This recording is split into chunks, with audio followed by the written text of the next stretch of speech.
प्यारे बच्चों, आज हम लोग हल करने जा रहे हैं मासिक आकलन 2022-23 माह अगस्त 2022 का कक्षा 8वीं विषय गणित। पूर्णांक है 25 अंक का और निर्धारित समय है 40 मिनट। इसमें प्रश्न दिए हुए हैं, निर्देश को आप लोग पढ़ लीजिएगा। आगे हम लोग हल करते हैं सवाल को। हमारा वस्तुनिष्ठ प्रश्न है। प्रश्न 1 कोष्टक में दिया हुआ है ऋण 24x का घात 2y धन 30xy का घात 2 धन 6xy कोष्टक बंद है को भाग करना है। ऋण 6xy का मान ज्ञात कीजिए। मतलब ऋण 6xy से भाग करना है। तो इसको मैं आप लोग को देखिए पेन में करके दिखला दिया हूँ। मतलब पूरे जो बहुपद दिए हुए हैं उसको ऋण 6xy से भाग करना था और भाग करने के बाद हल किए हैं। तो जो हमारा आंसर आ रहा है कौन सा है, वो सी नंबर। तो इस प्रकार हमारा आंसर क्या हो जाएगा, सी नंबर हो जाएगा। और प्रश्न नंबर 2 है वृत्त की परिधि को 6 बराबर भागों में बांटा जाता है तो प्रत्येक भाग द्वारा केंद्र पर बनाए गए कोण का मान कितना होगा। तो वृत्त का जो कोण होता है वो टोटल 60 अंशों का होता है और उसे 6 भाग में डिवाइड करेंगे। मतलब 360 को 6 से भाग करेंगे तो हमारा जो उत्तर आएगा कितना आएगा, वो 60 होगा। 6 छक 36 और 6 शून्य 0। तो इस प्रकार प्रश्न नंबर 2 का उत्तर ए नंबर होगा। प्रश्न नंबर 3 दिया हुआ है प्रथम 10 सम संख्याओं का समांतर माध्य कितना होगा। तो हमें क्या करना होगा कि प्रथम 10 सम संख्याएं जैसे जो को लिखना होगा 2, 4, 6, 8, 10, 12, 14, 16, 18, 20 को लिख देंगे। और इसको मैं आप लोग को हल करके दिखला दिया हूँ। जैसे समांतर माध्य बराबर क्या होता है, प्रेक्षणों का योग बटे प्रेक्षणों की संख्या।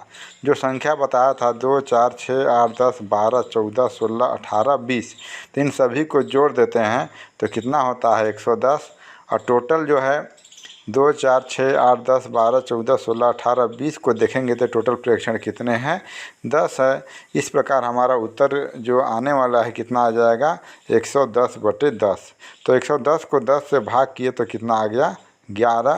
तो हमारा जो उत्तर है बी नंबर होगा। इस प्रकार प्रश्न नंबर 3 का उत्तर क्या हो जाएगा, बी नंबर। सवाल नंबर 4 है अति लघु उत्तरीय प्रश्न। कोष्टक के अंदर में है 2a ऋण 5b गुणित 3a धन 4b को सरल कीजिए। तो इसका जो आंसर मैं आप लोग के सामने लिख चुका हूँ। आप लोग इसको देखकर समझ लीजिएगा, क्योंकि इसको अगर बोर्ड में बनाता तो काफ़ी लंबा समय लगता।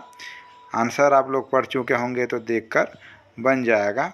और हमारा जो उत्तर आ रहा है 6a का घात 2 ऋण 7ab ऋण 20b का घात 2।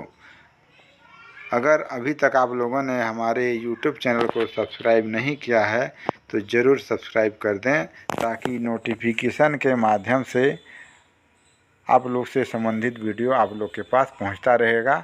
अब हम लोग सवाल 5 की ओर चलते हैं। प्रश्न नंबर 5 में दिए गए वृत्त का केंद्र O है, कोण A का मान ज्ञात कीजिए। तो देख लीजिए, ये जो वृत्त के अंदर जो त्रिभुज बना हुआ है वो कैसा त्रिभुज है, एक समकोण त्रिभुज है। तो किसी वृत्त का कोण समकोण होता है तो क्या होता है, वो 90 अंश का होता है। इस प्रकार जो बनने वाला कोण क्या हो जाएगा, 90 अंश का हो जाएगा। अब सवाल नंबर 6 में दिया हुआ है प्रथम 10 अभाज्य संख्याओं का समांतर माध्य ज्ञात कीजिए। तो पिछले सवाल में हम लोग हल कर चुके हैं कि समांतर माध्य बराबर क्या होता है, प्रेक्षणों का योग बटे प्रेक्षण की संख्या। तो यहाँ पे दिया है अभाज्य संख्या। अभाज्य संख्या किसे कहते हैं, अभाज्य संख्या वह संख्या होता है जो 1 से और स्वयं से भाग जाता है, उसका हम लोग क्या करते हैं, अभाज्य संख्या कहते हैं। तो मैं प्रश्न पेपर में ही छोटा सा हल करके दिखा दिया आप लोगों को। जैसे जो अभाज्य संख्या है क्या है, 1 है, 3, 5, 7, 11, 13, 17, 19, 23, 29। ये जो संख्या है किसी भी संख्या का गुणनखंड नहीं है और स्वयं के अलावा किसी दूसरे संख्या से भाग नहीं जाते हैं। तो टोटल प्रेक्षण क्या हो जाएगा 10। और हम लोग जब 1 से लेकर 29 को जोड़ेंगे तो हमारा योगफल कितना आएगा 128। और 128 को भाग करेंगे 10 से तो हमारा भागफल कितना आ जाएगा 10.8, जो कि हमारा क्या है उत्तर है। अब हम लोग प्रश्न नंबर 7 में चलते हैं, जो क्या है लघु उत्तरीय प्रश्न है।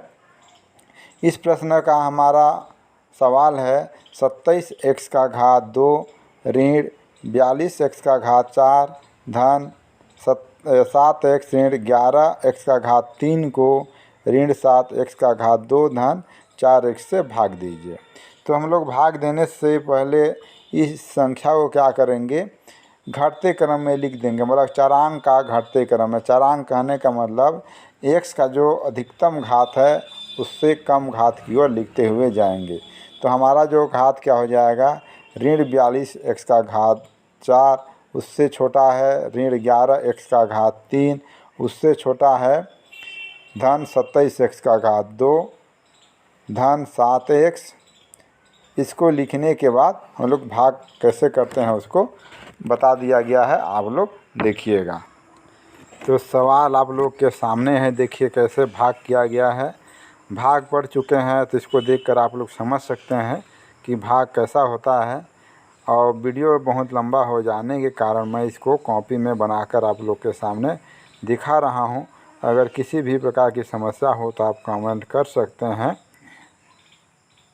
हमारा जो इस भाग का उत्तर है, भागफल कितना आया है 6x का घात 2 धन 5x ऋण 1 है और शेषफल हमारा आया है 11x। आप लोग इसको देख लीजिएगा, समझ लीजिएगा। अब अगले सवाल की ओर। सवाल नंबर 8, दिए गए वृत्त की जीवा AB के द्वारा केंद्र O पर 90 अंश का कोण बनाया जाता है। यदि OL समलंब AB तथा OL बराबर 1.7 सेंटीमीटर हो तो जीवा AB की लंबाई ज्ञात कीजिए। तो हम लोग हल करते हैं। चित्र को आप लोग देख लीजिए। चित्र में एक वृत्त दिया हुआ है, उसके अंदर में एक त्रिभुज बनाया हुआ है जिसमें समलंब OL खींचा गया है। तो हल कर सकते हैं यहाँ पे। OL समलंब क्या है, AB है। वृत्त के केंद्र से जीवा पर डाला गया लंब जीवा AB को समद्विभाजित करता है। उसके बाद राइट साइड में आ गए हैं, जो प्रश्न में दिया हुआ है AL और LB क्या है, बराबर है। OL भुजा में समीकरण में दिया प्रश्न में दिया हुआ है OL बराबर 1.7 सेंटीमीटर। तो इस प्रकार OL बराबर LB बराबर कितना हो जाएगा 1.7 सेंटीमीटर। तो AB बराबर कितना हो जाएगा 2 गुणित LB और AB बराबर LB का मान को रख देंगे 1.7। तो और 2 में 1.7 का गुणा कर दे रहे हैं तो कितना आ रहा है 3.4। तो इस प्रकार हमारा सवाल नंबर 8 का उत्तर आ चुका है। अब सवाल नंबर 9 की ओर चलते हैं। तो चलिए हम लोग सवाल को हल करते हैं, जिसमें हमारा सवाल है 7x ऋण 6, दूसरे कोष्ठक में लिख देंगे 15y ऋण 2 बराबर, उसको गुणा करना शुरू किए। मतलब 7x का गुणा दूसरे गुणनखंड को पूरे को लिख देते हैं 15y ऋण 2 और ऋण 6 का गुणा फिर से 15y ऋण 2 पूरे के साथ गुणा कर देते हैं। और गुणा की प्रक्रिया को आप लोग देख लेंगे और हमारा जो गुणा करने के बाद उत्तर आ रहा है 105xy ऋण 14x ऋण 90y धन 12। और हमारा जो सवाल में दिया हुआ था गुणनफल में x बराबर 1 और y बराबर 2 रखना है और इसी को रख के सवाल को सत्यापित करना है। तो हम लोग जो हमारा क्वेश्चन था 7x ऋण 6 और 15y ऋण 2 बराबर, उसको गुणा किए तो हमारा उत्तर आया है 105xy ऋण 14x ऋण 90y धन 12 में x की जगह 1 और y की जगह 2 रख दिए। तो इस प्रकार 7x था वहाँ पे 7 कोष्ठक में 1 लिख देंगे और ऋण 6 सेम का सेम उतार दिए और 15 y की जगह 2 था, 2 लिख दिया गया है, और ऋण 2 है। और इसी प्रकार 7 का गुणा किए 1 से तो 7 एकम 7, और 15 का गुणा किए 2 से तो 30 हो गया, और ऋण 2। 7 में 6 घटा 1 बचा, और 30 में 2 घटा दिए 28 बचा, तो 28 का गुणा किए 1 से तो 28 हो गया। अब दूसरे साइड तरफ चलते हैं। तो 105 में x का मान 1 था, y का मान 2, तो लिख दिए ऋण 14 और गुणित 1, ऋण 90 2 धन 12, और इसको 105 का गुणा कर देंगे 2 से तो 210 आ जा रहा है, और 14 एकम 14, और 90 का गुणा किए 18 से तो 180 आया, धन 12। तो 210 और 12 को जोड़ दिए तो कितना आया 222, और ऋण 14 और ऋण 80 को जोड़ देंगे क्योंकि ये दोनों समान चिन्ह वाले हैं, तो ये जुड़ जाएंगे। तो 180 और 14 कितना हो गया 184। जब 122 में 194 को घटा दिए तो कितना आ गया 28। तो दोनों पक्षों में देखिए हमारा उत्तर आ चुका है 28। तो हमें यही सिद्ध करना था। इस प्रकार हमारा जो क्वेश्चन का हल हो चुका है।